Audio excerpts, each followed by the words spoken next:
Namaste, ma'am. Thank you so much for accepting my interview. And you are a film journalist, a film critic, and you are an author. And I'm really honored to be here in front of you and talking to you. It's like dream come true for me. I have been following your work since many years. I'm like a baby to you, I know, but you are an inspiration to me. And congratulations for your 20th book, Farewell Karachi. I would like you to see the cover if you've not seen it. Of course, beautiful, beautiful, and I would love to talk more about that book in our interview. And Okay. first question to you is, ma'am, how did you first start as a film journalist, ma'am? I mean, how did you get the interest towards that? Um, I've answered this question so many times, but I'll do it once more. I was not attracted to writing or to journalism, or I had no role model or no idol as such. I had never read a film magazine. So it was not like a burning passion within me. But I used to write for my college magazine. And one day, a college friend told me that her neighbor was starting a new magazine and he was wanting to meet me. So I went to meet him, and it was in just the neighboring building. And he said, I'm going to start a magazine and I'll pay you a salary of 100 rupees. I'm talking about mid 70s. So my first thought was that what will I do with so much money? Then it so happened, nothing happened with that magazine. And then one day there was an ad in the paper which said wanted college girls with a flair for writing for a walk in interview. So I went for that interview. And they asked me a few questions. There was a whole panel sitting on the dais. And within 5 minutes of talking to me, they said, okay, you are on. And I said, what is my job? And he said, it's a film journalist. And he said, we are paying you a salary of 500 rupees. So I said, I don't want to be a journalist. And I don't want to be a film journalist. So I walked out. But I don't know what it was that they kept calling me. And they said, why are you not interested? And my mother got very suspicious about why this stranger was calling me. And when I told her they were paying me 500 rupees, my mother was certain that they were frauds. And she said, I have not seen any talent in you. And why are strangers thinking that you can be a writer? So, anyway, I think both of them were not very keen that I get into the firmament, but I was still studying in college, and they felt that let us allow her to do it for a while, and she will soon discover that this is not made for her and she will get out of it. See, the thing about show business is that if you don't have that spark in you, you can be a struggler all your life and you will never get the spotlight. But if there is something in you and you come into this spotlight, then you can try as long as you want and you'll never be able to get out of it. I thought I'll give it up in 3 months, 3 years, 5 years, 10 years, but I got stuck for 50 years. Wow, that's an inspiring journey, ma'am. Really, and you saw many films, ma'am. So, what is that significant change that you saw then and now in cinema industry, ma'am?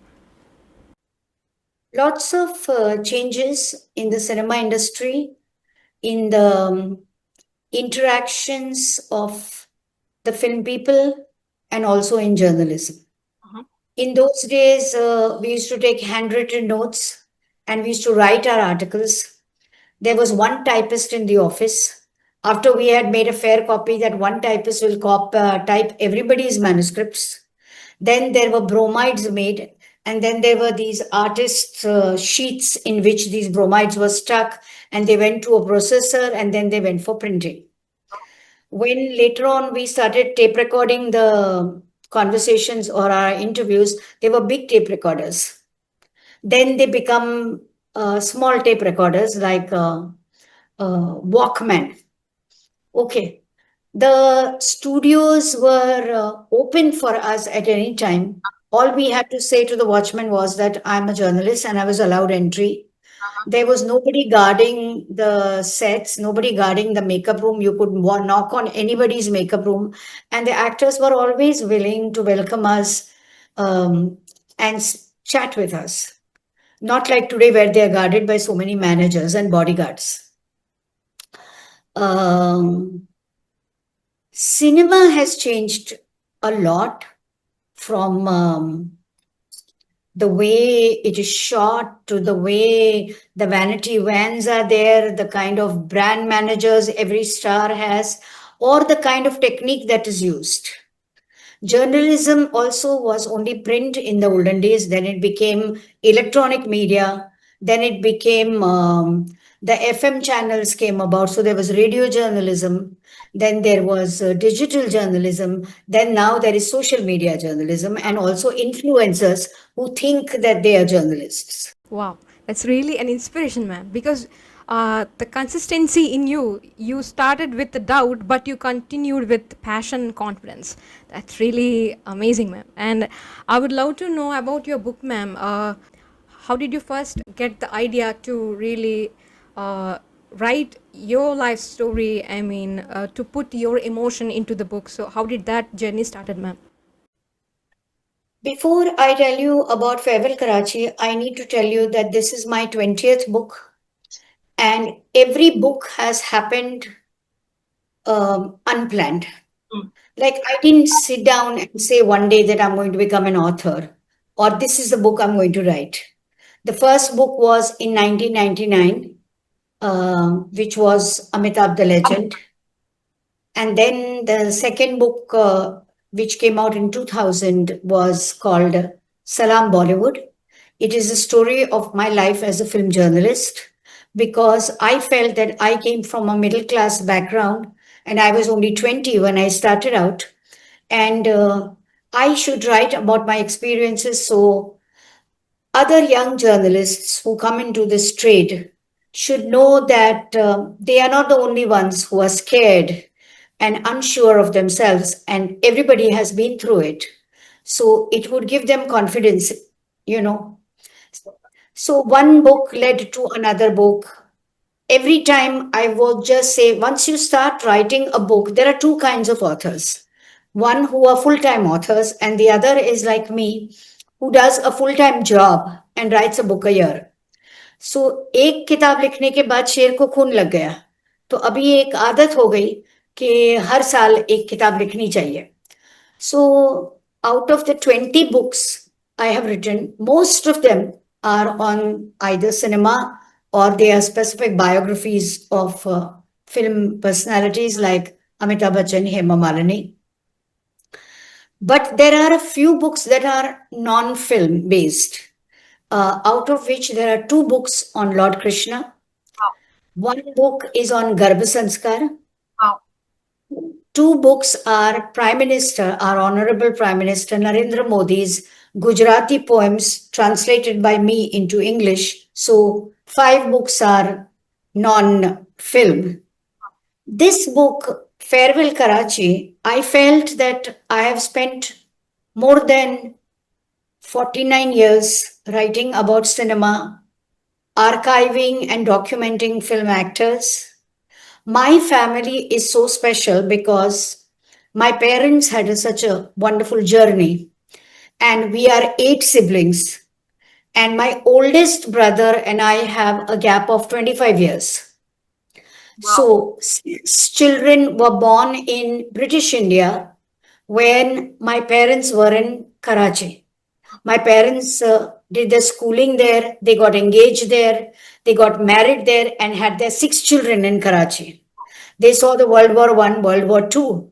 And then, when the 1947 partition happened, it was time for them to leave Pakistan and come to India.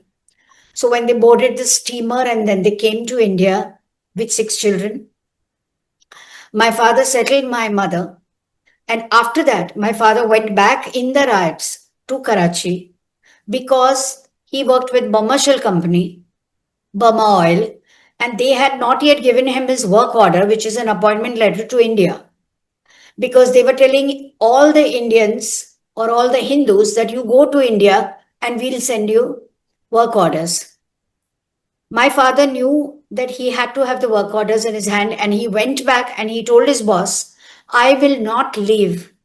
I have 8 mouths to feed unless you give me the work order in my hand.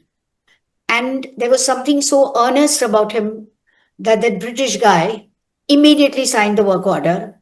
And then my father came back to Kutch. From you take that steamer and you come to Kutch. So it is a story of 100 years plus and 5 generations. It's my great grandparents, my grandparents, then my 3 generations of older siblings. And then in India, after they came to Bombay, how my older sibling, who is older than me by 2 years, she was born. So the difference of age between my seventh sibling and my sixth sibling, who is the last of the British India sibling, is 12 years.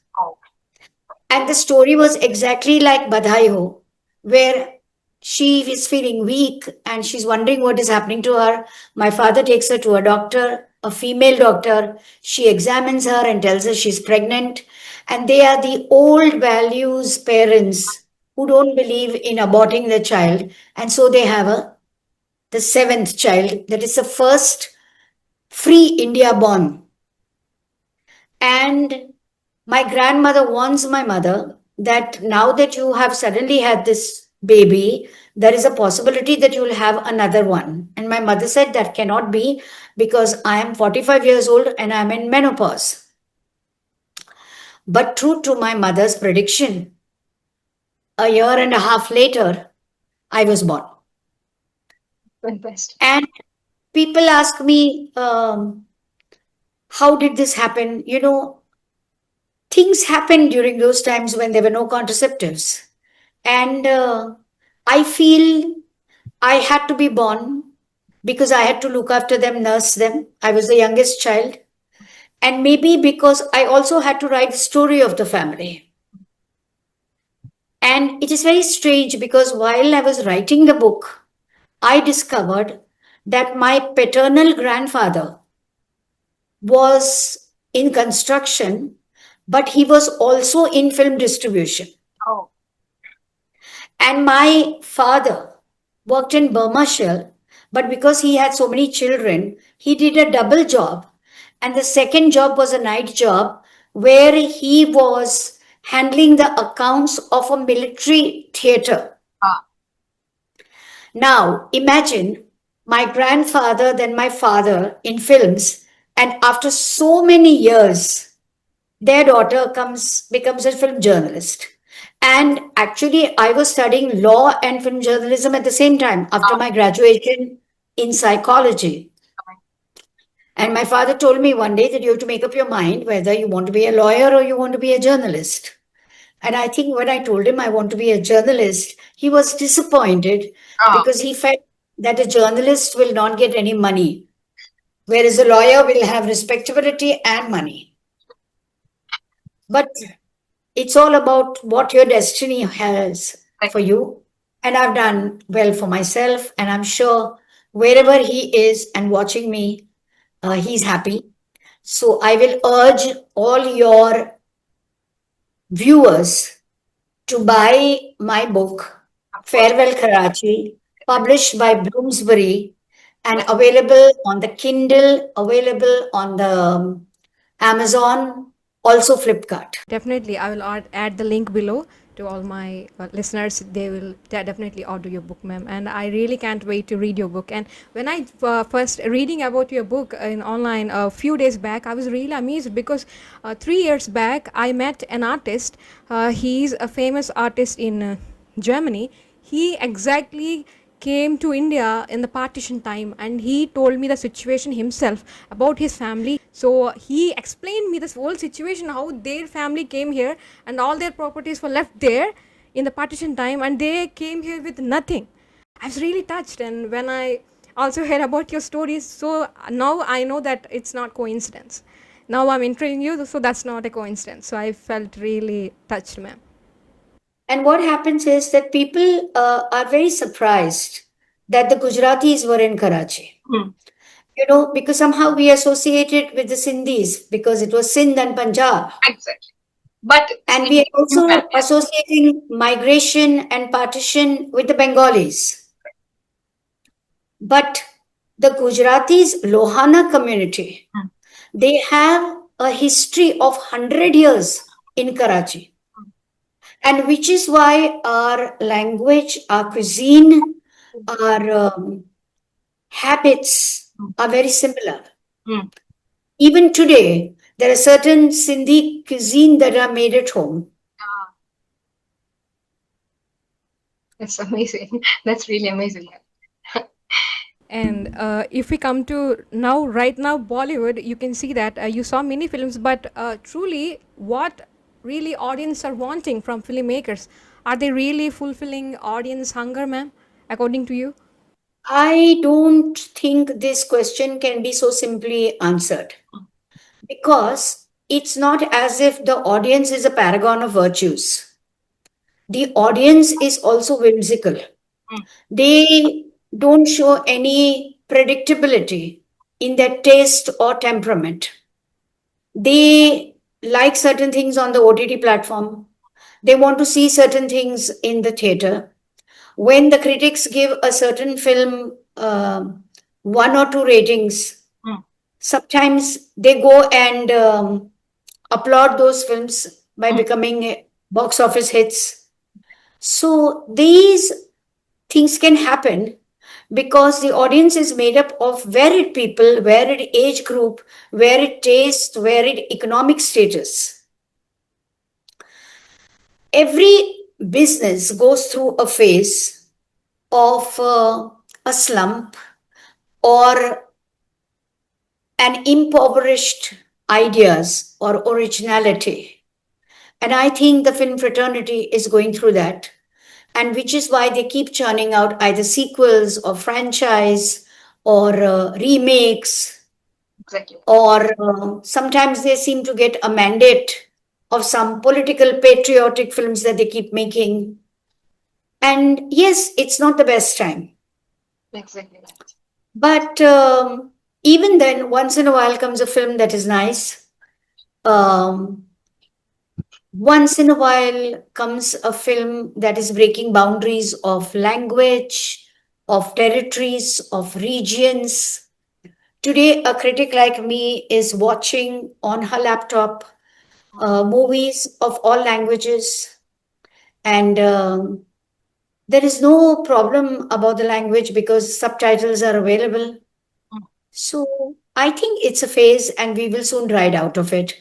My sister was asking me the other day that, the kind of films that Yash Chopra made with the chiffon saris fluttering in the air and beautiful songs and a smiling Shah Rukh Khan, will that never happen again? I said, well, when Yash Chopra was making that, he was getting criticized for it, that this is not life. And now people are getting tired of slice of life because our lives are as it is so complicated, so complex, so deprived about so many things. Our cinema used to be an escape from our drudgery. And the price tickets of the single screen was 3 rupees. The cinema hall was divided into lower stall, upper stall, and balcony. Ever since the multiplexes have come, the tickets have become so expensive that the common man cannot go there. Because just 4 people, a family coming, will be more than 5,000. After that, you cannot afford a bucket of popcorns.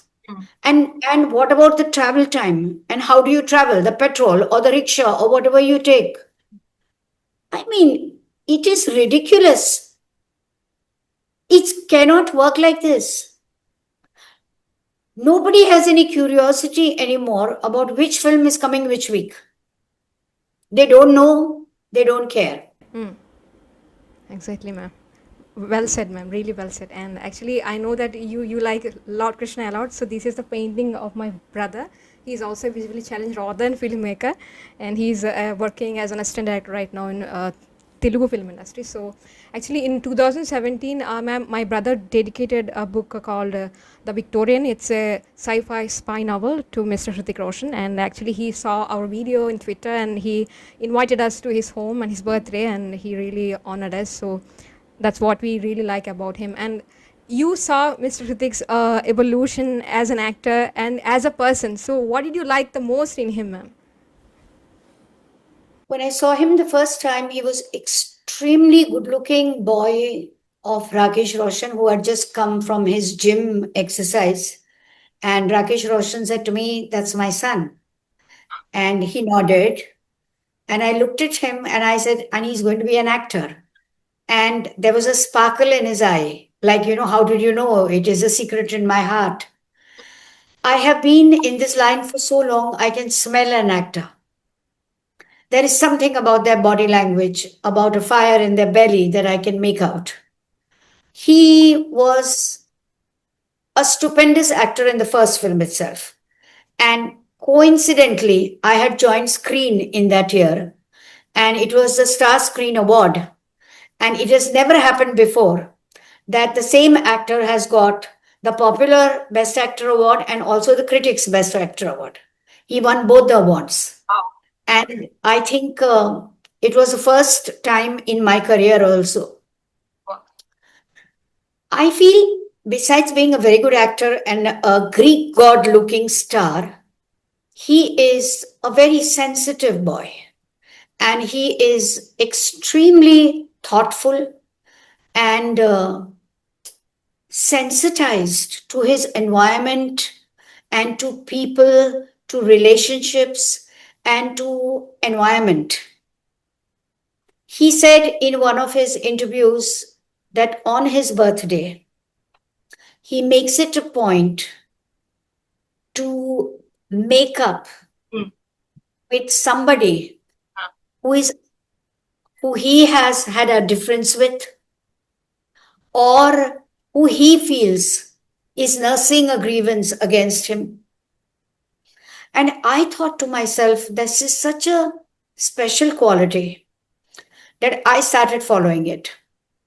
Wow. So it's not as if only the older people can inspire younger people always. True, ma'am. If you are evolved, you can be inspired by anybody around you. Exactly. And I remember meeting him at the Roshan's party, and I told him I was coming out with this book. And he said, "This is wonderful. Everybody should document their families." And I told him that I might call you for a blurb on the book. And without a thought, he has given a blurb. Wow. And that's very, see, what happens is that we need to do this because when your book has a blurb by Karan Johar and a Hrithik Roshan or a Shobha Dev, then people who are walking into the bookstore are getting inspired to buy the book. Eventually, the writer has to hold fort. It has to be my skill as a storyteller that's going to hold them. But this definitely is a trigger. Really, ma'am. Exactly. Wow. It's really, I'm feeling surreal, ma'am, talking to you. And I actually want to mention that I saw one of your interviews of Mr. Hrithik Roshan. You mentioned that your favorite film is Jodha Akbar, and mine too. Yeah, ma'am. Because he looks like a prince. Exactly. Exactly. And I remember when Ashutosh Gowarikar was casting, he said, "I'm very clear that the robes that the king will wear, it has to be a tall actor who looks regal."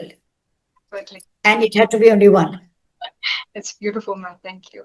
Thank you so much. And I think they make a very good pair, Hrithik and Aishwarya on screen. It's really divine, ma'am. To see them on screen in my childhood, I really felt my brother and I like, oh my God, we're seeing like a Ravi Verma's painting. They both are like that.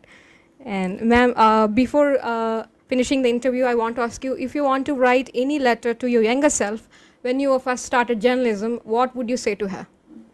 I will say to her the same that my parents said to me at that time.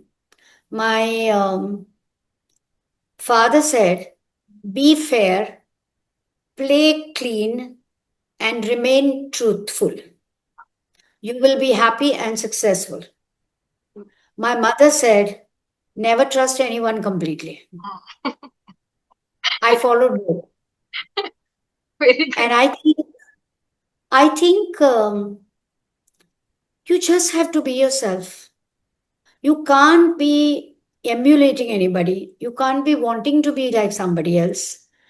And the minute you say you want to be yourself and you're comfortable with that, then everything becomes so simple. Wow, beautiful, ma'am.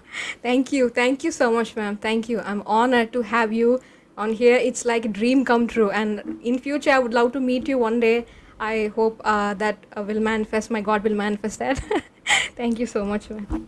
You buy my book and come to me for an autograph. Definitely, ma'am. Actually, I live in Andhra Pradesh, but if I come to Mumbai, definitely I will come. I will come with a copy. I will definitely read and let you know my review as well. Thank you so And much. if I'm in Andhra Pradesh, I'll write you a letter. Definitely, definitely, ma'am. Definitely. You're always welcome here. Thank you. Take care.